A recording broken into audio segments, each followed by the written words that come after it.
చాలామందికి ప్లస్ గుర్తు రావట్లేదు అంటారు కదా. నేను ఒక చిన్న టిప్ చెప్తాను చూడండి. నేను నడుము దగ్గర ఫ్రంట్కి బ్యాక్కి నేను అయితే మార్కింగ్ వేసాను, నడుము లూజ్ మార్కింగ్ అనేది వేసిన తర్వాత నడుము దగ్గర నుంచి ఇంకా హ్యాండ్స్ని జాయిన్ చేసుకోలేదు. నడుము దగ్గర నుంచి దూరం కుట్టు పెట్టుకుని ఆర్మ్ లూజ్ వరకు స్ట్రేట్గా ఇలా ఒక కుట్టు వేసేస్తున్నాను. ఓకేనా, నడుము దగ్గర కరెక్ట్గా పెట్టుకున్నానండి. నడుము లూజ్ మార్కింగ్ కరెక్ట్గా పెట్టుకుని ఈక్వల్గా పెట్టుకున్నాను.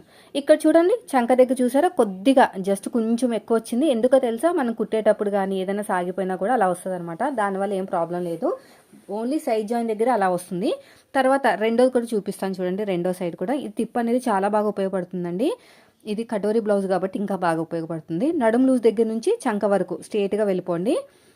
ఇలా వెళ్ళిపోయిన తర్వాత, ఎందుకంటే మనం పేపర్ మీద కట్ చేస్తాం కదా, అందుకని కొంచెం ఎక్కువ తక్కువ అవుతుంది అనమాట. అంతేగాని మనకేం ప్రాబ్లం ఉండదు ఫిట్టింగ్లోని.